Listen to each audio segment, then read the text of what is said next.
दोस्तों नमस्कार, मैं Rajnish Kumar PVR aquaculture farm से। कैसी है मेरी पीवीआर एक्वा फैमिली? आप सब स्वस्थ हैं, मस्त हैं और सब अपने एक्वाकल्चर में बहुत ही बिजी हैं।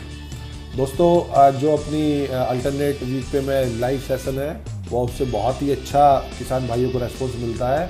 तो वो वाली वीडियोस तो स्पेशली आप ज़्यादा से ज़्यादा लोगों को शेयर करें, क्योंकि उसमें टेंटेटिव 100 फार्मर्स रहते हैं। तो कम से कम एक फार्मर 2-2 क्वेश्चन ही पूछता है, तो तकरीबन हम more than tentative 200 question touch base करते हैं। तो जिससे क्या रहेगा, किसान भाई को बेसिक चीज़ें सबसे ज़्यादा पता चल जाए। दोस्तों ये वीडियो FAQ में ये हमारी 41वीं वीडियो है और इसमें हम आपको शेयर करने वाले हैं। मैंने कुछ क्वेश्चंस ऐसे कंबाइंड करे हैं सिंपल आपके लिए कि जिसमें बैंक से रिलेटेड, फिशरी डिपार्टमेंट से रिलेटेड, लोन से रिलेटेड जो कुछ 8-9 क्वेश्चन पूछे किसान भाइयों ने, तो वो मैं आपको शेयर करने जा रहा हूँ। एक भाई की क्वेरी कि सर अगर बैंक से हम लोन लेते हैं तो हमें बैंक गारंटी देनी पड़ती है? सर बिल्कुल देनी पड़ती है।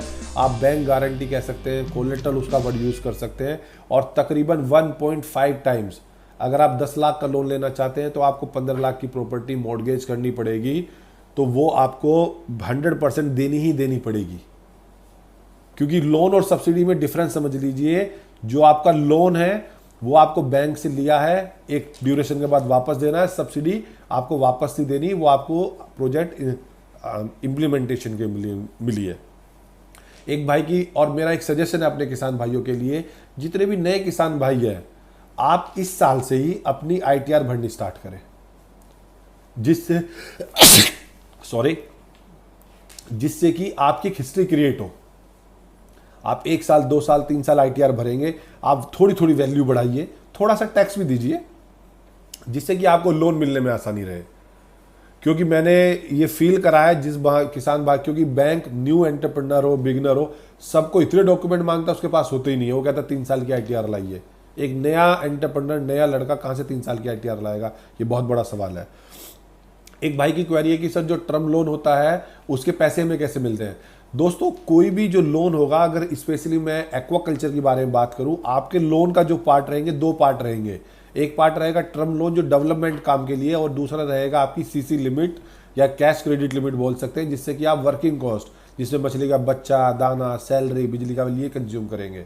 तो जो टर्म लोन है, बैंक कोशिश करता है डायरेक्ट वेंडर को दे, जिस वेंडर से आप इक्विपमेंट्स ले रहे हैं। कोई फीड यूनिट लगा रहा है, कोई गाड़ी खरीद रहा है, कोई लैब बना रहा है, कोई बायोफ्लॉक टैंक लगा रहा है। एक भाई की क्वेरी थी कि सर जो बायोफ्लॉक टैंक है उसके लिए कुछ अनिवार्य डॉक्यूमेंट।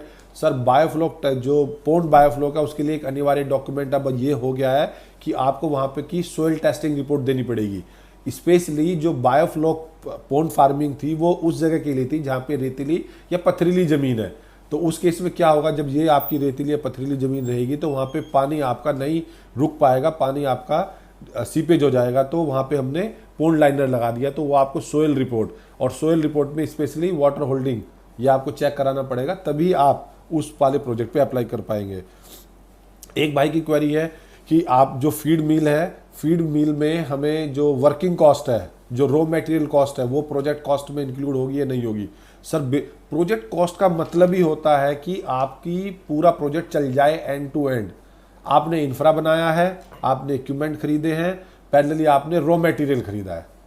रॉ मटेरियल आप बेचेंगे क्या? फाइन प्रोडक्ट बेचेंगे तो उसके लिए रॉ मटेरियल लेके तभी आप फाइन प्रोडक्ट बना पाएंगे।